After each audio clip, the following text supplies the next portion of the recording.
se sent à votre niveau. Mais merci beaucoup pour toutes ces informations. On espère que vous allez vous remettre d'ici à la fin de cette nuit électorale pour nous donner vraiment les premières tendances.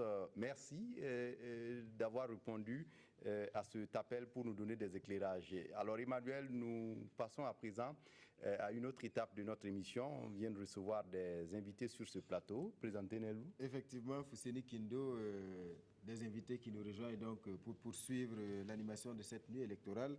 Alors, nous avons ici sur ce plateau Maître Guy Hervé Cam, porte-parole du Balai citoyen, qui n'est plus à présenter. Nous avons également sur ce plateau Monsieur Nicolas Ouedraogo, représentant de la CCVC, la coalition, la société civile contre la vie chère. Et puis également sur ce plateau, nous avons Monsieur Lucien Ouedraogo de l'ONG Diaconia. Bonsoir et bienvenue. Merci pour votre disponibilité. Alors, on vous pose la même question qu'on a posée à tous ceux qui sont passés sur ce plateau. Comment vous avez vécu cette journée électorale? Maître Guy Hervé Cam, pour commencer. Je pense que la première chose qu'on peut dire, c'est que cette journée électorale, c'est déjà en fait un aboutissement. C'est un aboutissement d'un long et difficile processus qui s'est engagé donc depuis octobre 2014.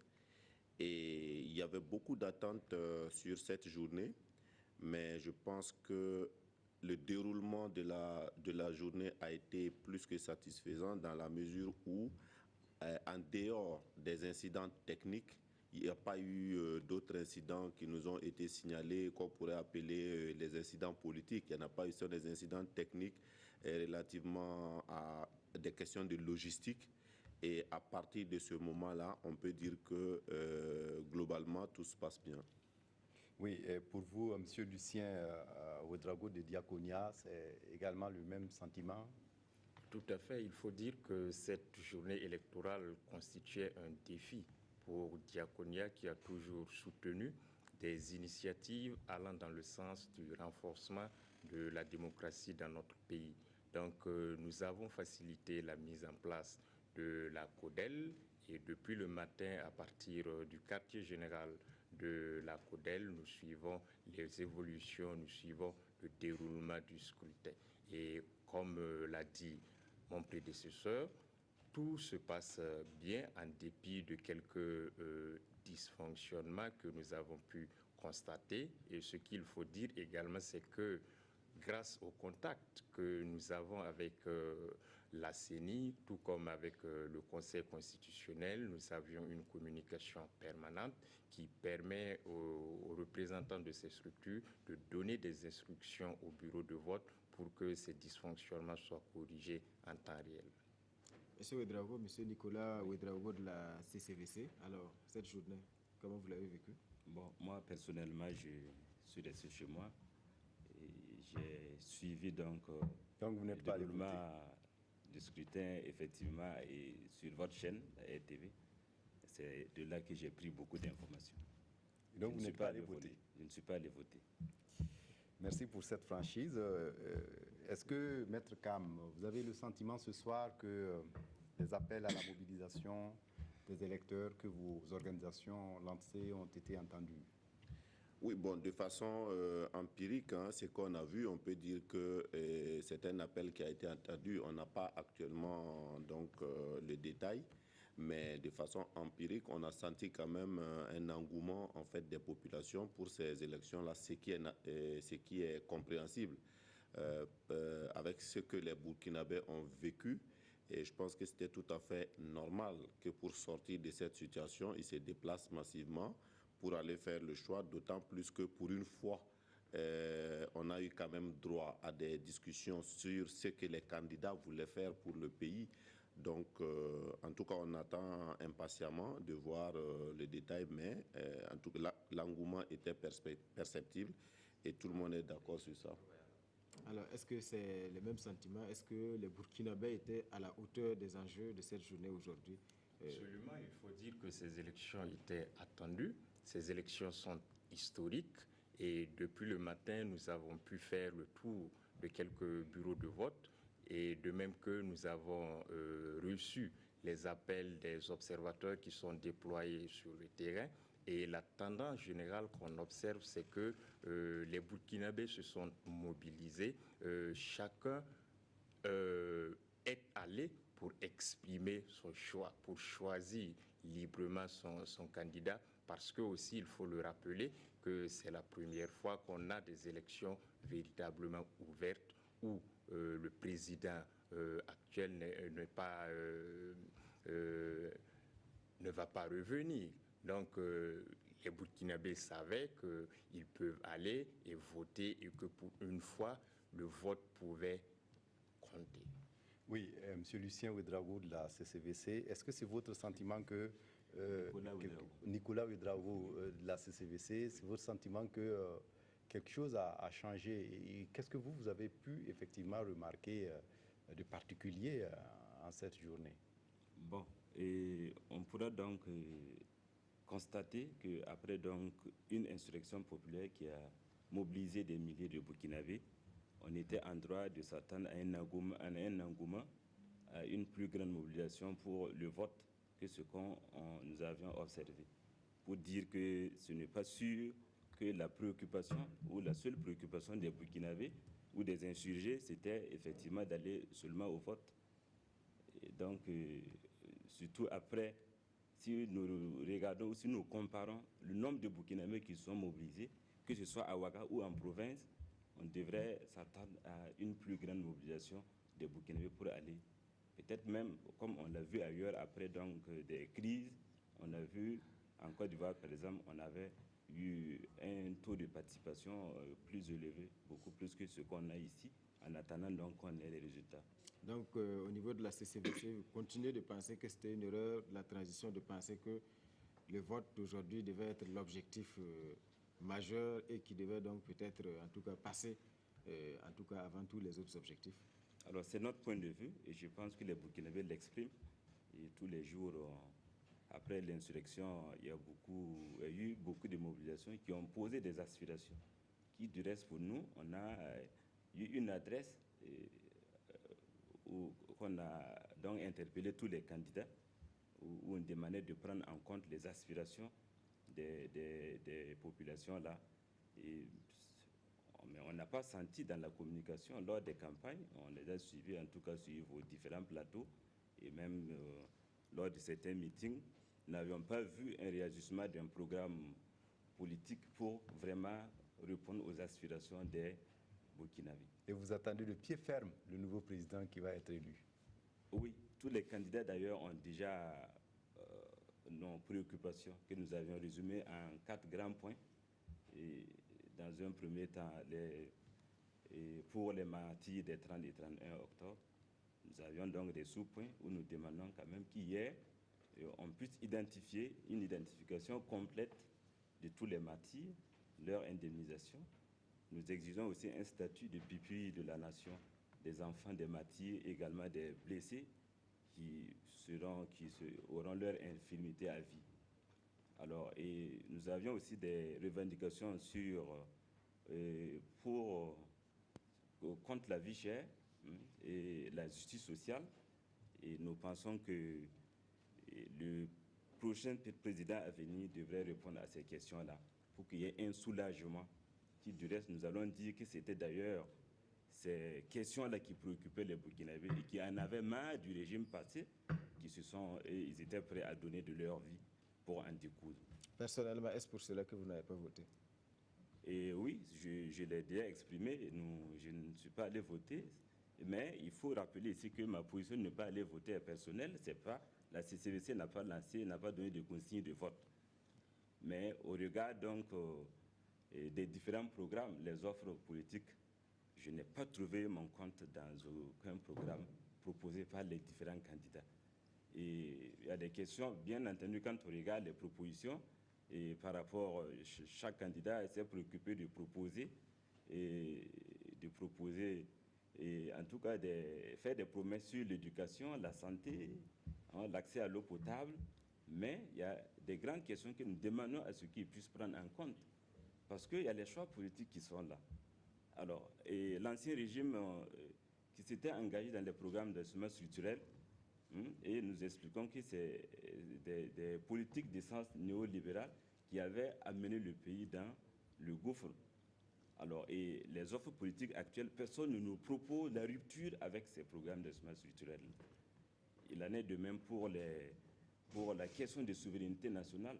Nous l'avions consigné dans notre adresse qu'il est temps que les forces militaires étrangères puissent partir de chez nous pour nous permettre de jouir de notre souveraineté et de l'exercer. Parce que vous conviendrez avec moi que si il est inadmissible d'accepter que des militaires français exfiltrent le président en fuite, le dictateur en fuite, j'allais dire, après avoir tué, volé son peuple et en fuite, il a été exfiltré. Et vous espérez que tout cela sera corrigé avec le nouveau régime qui va être mis en place? Alors, voilà pourquoi, effectivement, nous ne croyons pas à ces élections comme le changement, pour le changement, mais nous disons que le changement va venir de la capacité des Burkinabés à défendre ce qu'ils ont déjà arraché comme acquis en s'insurgeant les 30 et 31. Il y a effectivement des acquis qu'il faut se battre et renforcer. Mais si la veille citoyenne aussi ralentit, bien entendu que nous ne pensons pas que tous les candidats qui se présentent aujourd'hui pour diriger le pays là pourraient apporter des réponses à ces préoccupations. Oui, Maître Guy Hervé Cam, la journée de vote est finie. Est-ce que c'est le plus dur qui commence à partir de ce soir ou de ce matin? Nous sommes à minuit passé. Absolument. En général, effectivement, le plus dur, c'est le dépouillement, la proclamation des résultats, parce que très souvent et malheureusement, les gens ne sont pas formatés, si on peut le dire ainsi, pour accepter de perdre dans la dignité.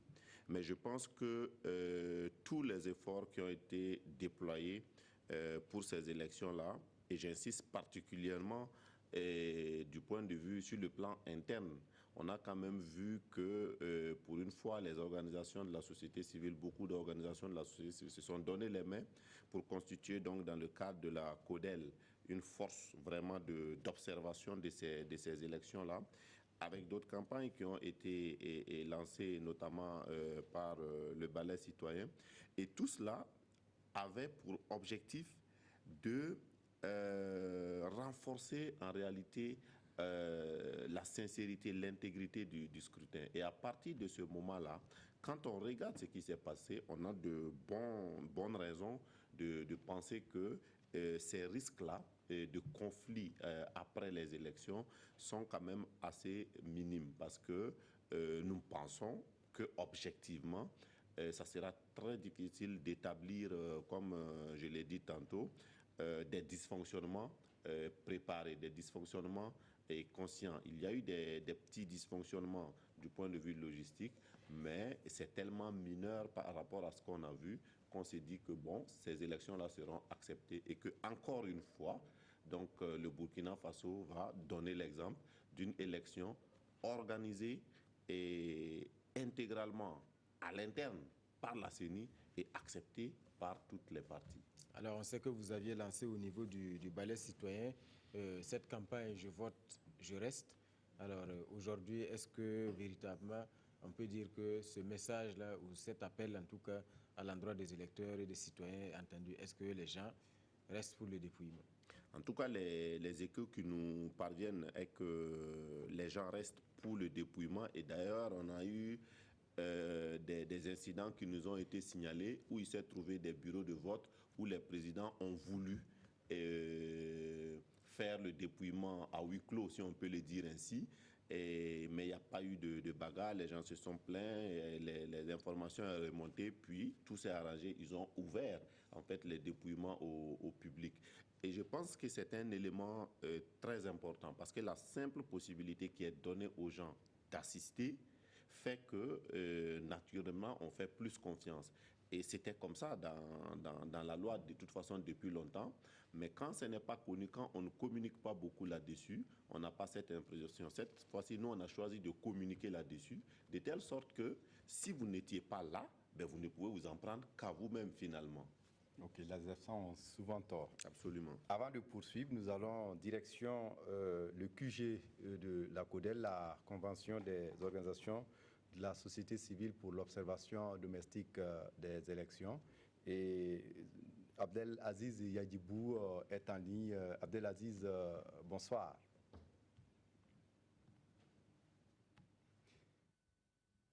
Visiblement, quelques soucis pour joindre Abdelaziz, mais d'ici là, nous serons en contact avec lui et il nous fera le point de ce qui se passe du côté de la CODEL, le QG de la CODEL. Retour sur ce plateau, Emmanuel. Voilà, la question était donc de savoir si c'est le plus dur qui commençait maintenant. Au niveau de Diaconia, on a vu vraiment cette ONG se mobiliser depuis longtemps pour accompagner la société civile, pour véritablement jouer pleinement son rôle dans ce scrutin-là. Est-ce que selon vous également, le plus dur commence maintenant? Il faut dire qu'en Afrique, en général, les élections sont suivies de violence. Et c'est pour parer à cela que Diaconia a accompagné un certain nombre d'initiatives. Parce que nous estimons que si les élections sont bien préparées, que si chaque acteur joue correctement sa partition, les résultats seront acceptés par toutes les parties. Ainsi donc, nous avons entrepris un certain nombre d'actions, nous avons accompagné un certain nombre d'initiatives et qui vont de la culture de la paix au recours contentieux. Ce n'est pas parce qu'on est contre un résultat qu'on doit user de violence pour se faire entendre. Donc nous avons encouragé ces voies de recours pacifiques, de telle sorte que non seulement nous mettons d'abord tous les moyens de notre côté pour que les résultats soient transparents, pour que le processus soit transparent, et c'est pour cela que depuis le matin, tout le déroulement du scrutin, vous pouvez le suivre à travers la plateforme que nous avons facilitée, www.burkinavote.com. Si vous allez sur cette plateforme... Difficilement accessible d'ailleurs. Nous l'avons tenté à travers nos appareils. Là, vous m'apprenez parce que j'ai suivi en tout cas... j'ai suivi en tout cas de mon côté, je n'ai pas eu des difficultés d'accès, mais je ne voudrais pas discuter ce point de vue. Ce que nous voulons dire, c'est que nous avons voulu que ce scrutin-là soit vraiment suivi, que le citoyen, partout où il se trouve, qu'il puisse suivre le déroulement. Et nous nous disons également que le candidat, en fin de compte, lorsqu'il a les résultats et qu'il n'est pas d'accord ou il pense ne pas être d'accord, il y a les voies de recours qui sont indiquées, il y a les juridictions compétentes et le candidat peut saisir ces juridictions au lieu d'utiliser la violence pour se faire entendre. Et nous estimons que si chaque acteur joue correctement sa partition, alors nous aurons des résultats acceptés par tous les acteurs et nous allons continuer à travailler dans la paix, nous allons continuer à travailler pour l'enracinement de la démocratie dans notre pays. Alors, on sait que la société civile est très mobilisée, mais au cœur de ces élections se trouve donc la CENI. Alors, au niveau du balai citoyen, comment vous appréciez la conduite des opérations? Est-ce que véritablement, aujourd'hui, on peut dire que la CENI a donné des gages vraiment pour nous prémunir de ce dont on parle? Non, je pense que la CENI a donné, moi je dirais, plus que des gages. Vous savez qu'après l'insurrection, la CENI est une des rares institutions de la République qui n'a pas été touchée. Tout le monde sait comment la CENI est composée, mais elle a pu survivre, disons, à l'insurrection. Ça veut dire quand même qu'il y avait quelque chose de fond dans cette institution-là. Et quand on regarde comment les choses se sont passées depuis le début, tout a été fait quand même, disons, de façon participative, avec les partis politiques, la société civile, disons, l'ensemble des acteurs. Aujourd'hui, il y a eu, comme on dit dans la journée, des petits couacs, mais à la limite, on pourra dire que ça arrive dans toute œuvre humaine. Et d'ailleurs, c'est pour ça que des dispositions ont été prises, que ce soit par la CENI, que ce soit par la CODEL, pour faire en sorte que, comme on sait qu'il y a des possibilités d'avoir des petits dysfonctionnements, qu'on prenne les dispositions pour que si ces dysfonctionnements-là surviennent, qu'on puisse les lever. C'est comme ça que beaucoup d'incidents qui ont été rapportés à la CENI ont été levés. Donc je pense que dans l'ensemble, jusqu'à maintenant, personne n'a entendu, en tout cas, une critique tendant à démontrer la mauvaise foi de la CENI dans l'organisation de ces élections-là. Et je pense que c'est quelque chose d'important du point de vue de l'acceptation des résultats. Et par rapport même au régime de transition, vous estimez que la note est bonne pour la conduite de ce processus à terme? Le simple fait pour le régime de transition d'avoir tenu parole pour ce qui concerne l'organisation des élections est déjà significatif parce que aujourd'hui, on est à l'aise pour dire que s'il n'y avait pas eu ce coup d'État, c'est que les élections étaient derrière nous. Et après les élections, après le coup d'État, les élections ont été décalées de un mois et puis de 45 jours, disons. Donc, à partir de ce moment, on peut quand même dire que ceux qui, comme nous pensions que une des missions les plus importantes de la transition était justement de sortir de la transition, ben, on peut dire que quand même elle a réussi cette mission-là de façon indiscutable. On peut en tout cas pas l'attaquer sur cette mission. Dans beaucoup de pays, dans ces situations-là, ce qui se passe, c'est que les transitions ont des problèmes parce qu'après, on les accuse de ne pas même organiser des bonnes élections, mais d'organiser une transmission du pouvoir et donc de ne pas être juste. Et jusqu'à aujourd'hui, on n'a pas entendu aussi, en fait, ce reproche-là. Donc, on peut considérer quand même que et la transition et la CENI, sur ce point-là, sont à féliciter. Alors, avant de poursuivre, certainement, est-ce que Abdul Aziz Yadibou, du côté du quartier général de la CODEL, est en ligne? Abdul Aziz? Ok, donc on poursuit avec vous, M. Lucien Ouedraogo. Emmanuel avait une question pour vous. Voilà, exactement. On sait que beaucoup de choses ont été préparées donc, pour cette journée, notamment donc l'organisation de la société civile et tout. Et jusque-là, est-ce qu'on peut dire que, en tout cas, tout ce qui avait été prévu et annoncé se déroule bien? Oui, de notre côté, nous pouvons dire que tout ce qui a été prévu se déroule bien, comme nous l'escomptions. Il faut dire et rappeler que cette journée électorale, cette situation room que nous mettons en œuvre, entre dans le cadre d'un programme d'appui au processus électoral. Et dans le cadre de ce programme, nous avons eu des actions en amont, des actions qui ont consisté en une mobilisation citoyenne, des actions également qui ont consisté en un accompagnement aux différents acteurs pour qu'ils puissent réussir leur mission. Et nous pensons ou nous estimons avoir réussi cette étape en amont et cette journée électorale également, toutes les actions que nous avions planifiées qui consistent notamment en l'opérationnalisation de ce dispositif de veille, grâce à l'accompagnement des experts qui sont avec nous, grâce à l'accompagnement également des partenaires techniques et financiers, nous sommes en train de réussir cette plateforme. Et d'autres actions viendront par la suite, et c'est des actions pour accompagner les nouvelles autorités qui seront issues de ces élections. Alors, M. Ouedraogo de la CCVC, alors finalement, est-ce que c'est une journée historique pour le Burkina? Une journée historique? Bon, c'est tout de même les premières élections après l'insurrection populaire. On pourrait dire une journée historique. Ce qui est historique pour nous, c'est l'insurrection populaire. Voilà, maintenant, qu'est-ce qu'on attend de cette journée? C'est ça qui pourrait être intéressant pour nous. Est-ce que le prochain président aura droit à en tout cas une période de grâce? Une période de grâce comment?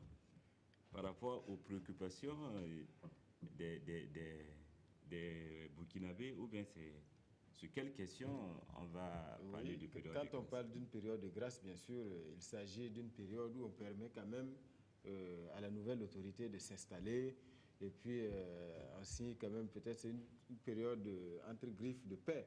Et puis, avant la reprise des hostilités. L'État, c'est une continuité. Et les différents candidats connaissent déjà les préoccupations des Burkinabés.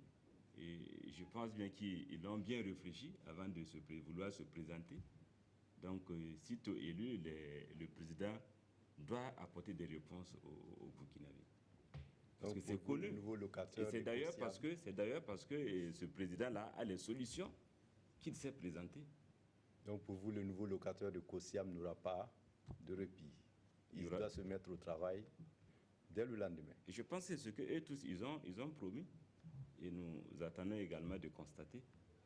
Mais est-ce que la transition a marqué quand même une avancée sur cette question du dialogue social?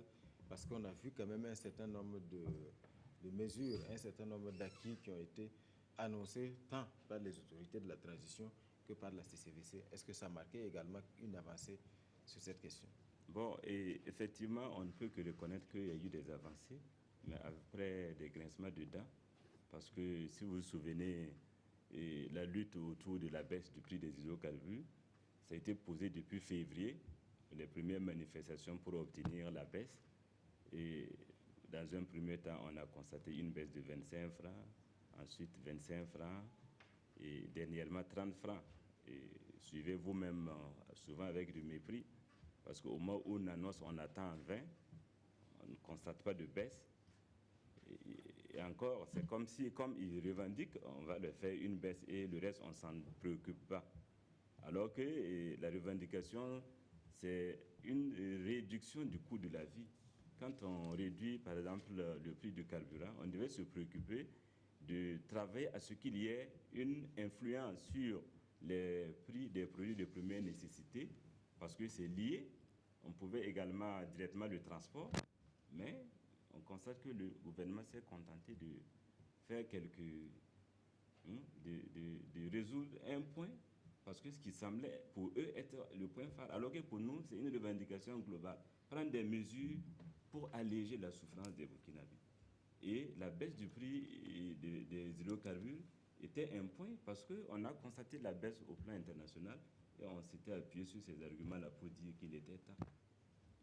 Alors, et bien donc, vous voyez, même avec l'ancien régime, des questions telles que la révision de la grille salariale ont été suffisamment avancées.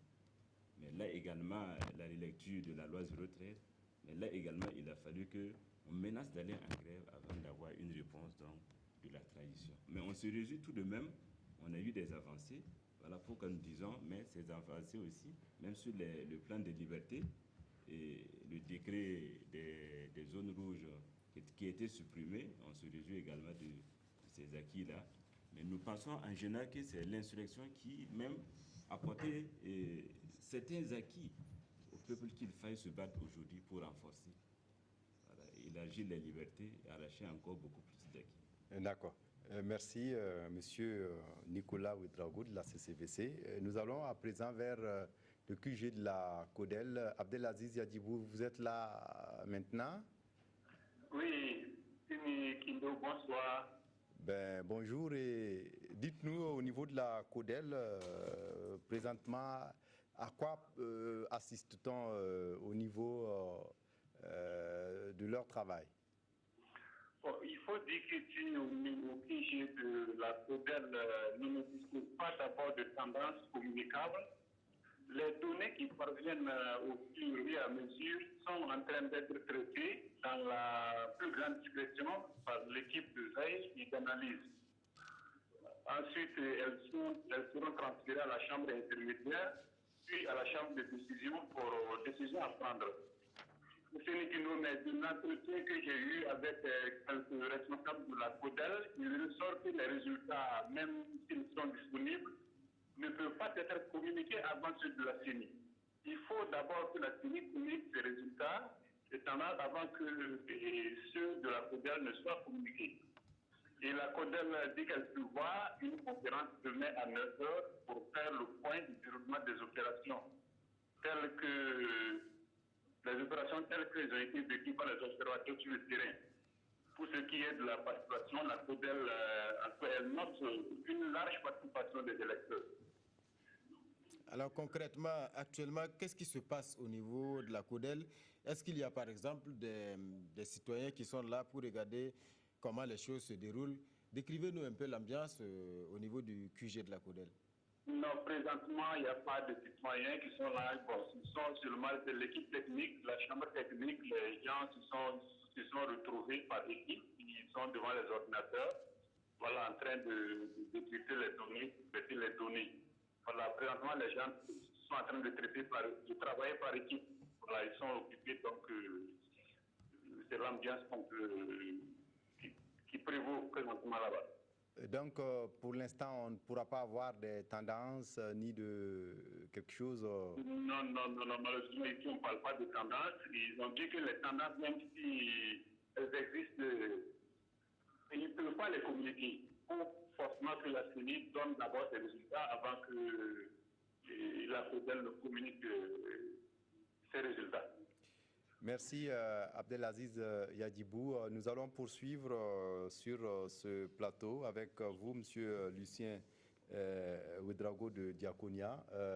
Au niveau de la CODEL, la prudence par rapport à ce qu'elle nous avait annoncé sur la publication de résultats provisoires ou peut-être de tendance pour rassurer davantage les électeurs. Est-ce qu'on peut dire que c'est un brin d'insatisfaction? Non, il faut pas voir les choses de cette manière. Depuis le début du processus, notre objectif principal, c'est de pouvoir renseigner les électeurs, la population sur le déroulement du scrutin. C'était notre objectif principal. Mais en faisant ce travail, cela nous permet d'avoir des résultats. Je dis même des résultats, mais vous savez que la loi n'autorise pas une autre structure, une autre institution à publier, à communiquer les résultats avant la CENI. Et ainsi donc, nous nous contentons d'expliquer ou de dérouler le scrutin, et toute personne qui va sur le site peut voir comment le processus se déroule. Mais lorsqu'il s'agit de résultats, nous voulons respecter la loi en laissant la CENI d'abord proclamer ses résultats. Et lorsque la CENI va proclamer ses résultats, la CODEL suivra pour annoncer également les résultats qu'elle aura obtenus. Mais ce que nous disons, c'est que notre objectif principal, c'était de pouvoir suivre le déroulement du processus à la minute près. Est-ce qu'on ne peut pas dire également, Maître Guy Hervé Kam, qu'à travers cette initiative-là, c'est une forme de pression que vous mettez également sur la CENI? Si jamais c'est une pression, c'est que c'est une bonne pression, parce qu'en réalité, comme je l'ai dit tantôt, il s'agit de mettre en place un certain nombre de dispositifs qui permettent d'avoir des scrutins crédibles. Et bien entendu, il en va de la CENI comme il en va des QG, des partis politiques. Le fait de savoir qu'il y a une structure bien outillée, bien expérimentée, qui fait aussi un travail de suivi du scrutin, fait en sorte, nous en sommes convaincus, que tout le monde met du sien dans l'effort pour que finalement, il ne puisse pas être objectivement critiqué. De ce point de vue-là, c'est quelque chose de bien. Mais ce qu'il faut souligner, c'est que tout cela a été fait en parfaite harmonie avec la CENI. Et à partir de ce moment, c'est plus un partenariat dans le sens d'un objectif commun qui est des scrutins apaisés et crédibles qui est recherché. Donc, nous ne marchons pas du tout, en fait, sur les plates-bandes de la CENI. Au contraire, on voit tous dans la même direction, qui est donc de réussir ce scrutin important-là pour le Burkina Faso. Oui, Monsieur Nicolas Ouedraogo de la CCVC. Pour l'instant, on est dans l'attente des résultats, et au niveau de la CCVC, vous estimez qu'il n'y a pas d'état de grâce, pour ne pas dire de période de grâce pour le nouveau locateur. Mais est-ce que on peut dire que le Burkina sort aujourd'hui effectivement comme un modèle de fierté vraiment par rapport à tout ce qui les gens ont craint au départ, et qu'on doit pouvoir continuer dans ce sens? le gouvernement avait interpellé la société civile sur un certain nombre de manifestations qui pourraient perturber le bon déroulement du scrutin. Aujourd'hui, les gens ont rangé les armes, mais jusqu'à quand? Alors, je pense que le peuple burkinabé est à féliciter, encore une fois de plus, de par sa maturité, déjà exprimée depuis longtemps au cours des grandes luttes qu'on peut donc citer, et dont le point culminant, c'est l'insurrection populaire des 30 et 31 octobre 2014. Et c'est parce qu'effectivement, le peuple est mûr qu'il a refusé de suivre les politiciens qui, au départ, vous avez suivi, avaient des propos ethnicistes basés sur la religion et même des propos de va en guerre, ce qu'on appelait des empoignades électorales, étaient déjà visibles sur le terrain. Alors donc, c'est parce qu'effectivement, on est un peu plus mature, qui s'est démarqué de ces pratiques-là, qu'aujourd'hui, on assiste à des élections apaisées. Et nous souhaitons effectivement que, au moins, ça se termine bien. Il faut que des Burkinabés ne s'entretuent pas, parce qu'il faut élire un président qui, de notre point de vue, vous le saviez, c'est pas sûr, puisse apporter le changement attendu. Alors, on sait que depuis l'insurrection, Maître Guy Hervé Kam, le Burkina Faso est considéré comme un phare sur le continent. Aujourd'hui, est-ce qu'on peut dire que c'est un phare qui brille encore davantage? Ben, si tout se passe bien et qu'un président est démocratiquement élu, une assemblée est démocratiquement élue, ça sera en fait la fin qui permet de valoriser tout ce qui s'est fait avant. Parce que si, avec tout ce qui s'est passé de merveilleux dans ce pays, on vient encore sombrer au bout du processus, finalement, on oublie tout ce qui s'est passé. C'est aussi une des raisons, et je pense que l'ensemble des Burkinabés est conscient de cette situation-là, du défi que nous avons à réussir ces élections-là. Si nous avons résisté au coup d'État, disons-le clairement, envers et contre certains de nos amis, ben, nous avons l'obligation de réussir les élections pour dire que nous savions ce que nous faisons. Donc, je pense que les Burkinabés en sont conscients. Ça ne fait que rendre ce scrutin-là plus important. Et lorsque c'est plus important, lorsque le challenge est tel, je pense que notre pays, le pays des hommes intègres, saura le rester jusqu'au bout. Mais ce qu'on a remarqué, c'est que c'est un modèle qui a du mal à s'exporter. On a vu des acteurs du ballet citoyen qui ont été, en tout cas, arrêtés dans certains pays où il y a des velléités également de modification, voilà, de la Constitution en faveur des pouvoirs en place. On a l'impression qu'aujourd'hui, c'est véritablement un phare que beaucoup ont du mal à suivre. Oui, mais ça s'explique aussi parce que ce qui s'est passé au Burkina ne s'est pas organisé, ne s'est pas mis en marche en un mois, en 2 mois. C'est un long processus. Et le Burkina est un pays qui a une culture de politique, qui a une culture de résistance. Et je pense que si on remonte dans l'histoire, on va trouver le 3 janvier 1966. On va trouver d'autres périodes fortes de résistance pour ce pays-là. Et je pense que ceux des pays africains qui ont vu l'exemple du Burkina, qui ont voulu limiter, doivent prendre le temps aussi de limiter aussi dans sa conception. Parce qu'on ne peut pas imiter en fait ça dans la réalisation, mais dans sa conception, il y a un travail important de sensibilisation des masses qui est à faire avant d'avoir un tel résultat. Emmanuel, avant de continuer, on va voir, est-ce que Issa Lankwandé, du côté de Yako, est en ligne? Il pourra nous donner certainement la situation. D'accord, on nous signale qu'il n'est pas en ligne, Emmanuel.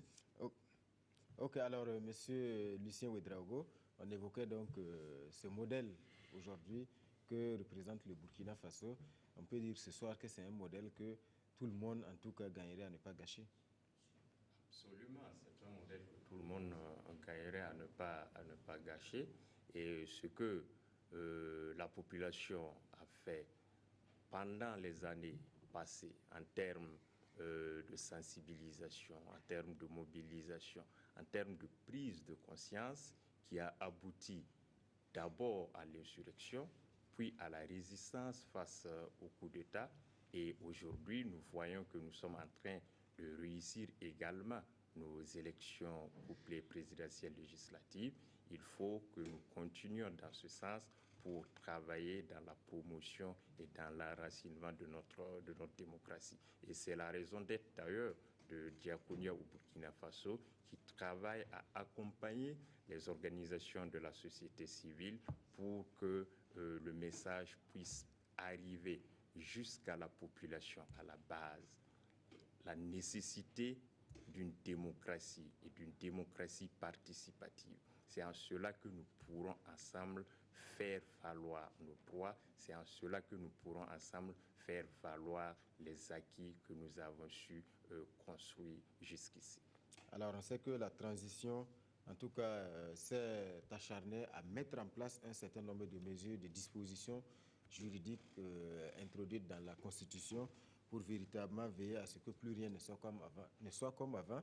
Maître Guy Hervé Kam, est-ce qu'aujourd'hui, on peut dire qu'on est sûr que quel que soit le président, plus rien ne sera comme avant et qu'on ne va pas, en tout cas, retomber dans les travers que la population a dénoncés à travers l'insurrection?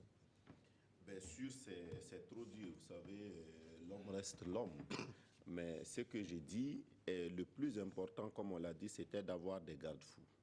C'était d'avoir des institutions qui peuvent résister, en fait, aux errements des humains que nous sommes. Et je pense que ces institutions-là, même si ce n'est pas parfait, il y a quand même beaucoup d'efforts qui ont été faits pour les renforcer pendant la transition et ça va servir. Mais je pense que le plus important dans tout ça, c'est aussi le facteur humain qui est à la fois un avantage et un risque. C'est un avantage dans ce sens que les événements d'octobre ont quand même concerné tous les Burkinabés, ne serait-ce que du point de vue de l'information. On a vu ce qui s'est passé, on a compris ce qui s'est passé, même si on n'a pas été acteur. À partir de ce moment-là, on a été, comme j'aime le dire, formé à l'université populaire de la démocratie. Et remettre ça en cause, ça va poser des problèmes. Vous savez, lorsque un peuple acquiert sa liberté, lorsque un peuple acquiert la démocratie au prix fort, comme les Burkinabés l'ont fait, il n'est pas prêt à lâcher. Pourquoi les démocraties occidentales sont plus fortes que nos démocraties? Parce que ce sont des démocraties qui ont été acquises par la lutte. Souvenez-vous ce qui s'est passé en France, souvenez-vous ce qui s'est passé aux États-Unis. Et nous, très souvent, nous avons des démocraties prêtes à porter. Mais le Burkina Faso a eu l'occasion d'éprouver sa démocratie, de se l'approprier. À partir de ce moment, je pense que nous sommes sur des bons rails, de telle sorte que les autorités qui vont sortir de ces élections-là, ils doivent fêter vraiment leur victoire parce qu'ils auront du gros boulot immédiatement après. Je ne suis pas comme mon frère qui dit qu'il n'y aura pas de trêve. Moi, j'ai dit, sans doute, lorsque vous venez d'arriver, même si l'État est une continuité, je ne vois pas comment, sauf si c'est par magie, un gouvernement va prendre fonction demain et qu'à partir de la semaine prochaine, sans même prendre ses propres dispositions, il puisse donner par miracle des solutions aux problèmes. Mais lorsque nous disons que, sans doute, il serait bon qu'on leur laisse le temps de s'asseoir, ça ne veut pas dire qu'on leur donne un blanc-seing. Il y a des discussions qui doivent se mener. C'est ça, en fait, le rôle de contrôle de la population. Et à partir de ce moment, ils vont être jugés et, croyez-moi, ils vont être jugés certainement de façon plus dure qu'aucun pouvoir ne l'a été dans ce pays. Et donc, vous êtes en train de nous dire que la veille citoyenne jouera son rôle plus que jamais. Et plus que jamais, elle va jouer son rôle parce que la société civile, la population est sortie renforcée et légitimée de ce qu'elle a fait. Et à partir de ce moment, ce n'est pas pour vendanger. La veille citoyenne va jouer à fond. Mais l'impression qu'on a eue, on l'a évoqué ici tantôt avec des invités précédents, c'est que En fait, la société civile est sortie dans la rue, mais jusqu'aujourd'hui, la société civile n'a pas quitté la rue. Est-ce que ça ne peut pas être un handicap pour, en tout cas, les autorités à venir? Parce que si, en tout cas, on reste dans cet esprit, en tout cas de l'insurrection, est-ce que ça ne va pas être également un problème de gestion pour les autorités à venir? C'est tout le sens de la responsabilité. La société civile est sortie dans la rue, elle est restée dans la rue, et ça, c'est le contexte qui l'imposait.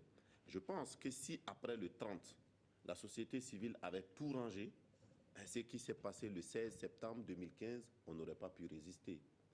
Mais lorsque on parvient par des élections crédibles, acceptées de tous, à mettre des institutions légitimes en place, à partir de ce moment, la société civile doit continuer à jouer son rôle, mais bien entendu, dans la responsabilité la plus totale. Parce que si vous embauchez quelqu'un et que vous ne le laissez pas travailler, vous ne pouvez pas lui demander du résultat. Et ça, vous laissez la personne travailler, mais bien entendu, dans le respect d'un certain nombre de règles. Ok. Juste pour conclure, Lucien Ouedraogo de Diaconia et Nicolas Ouedraogo de la CCVC.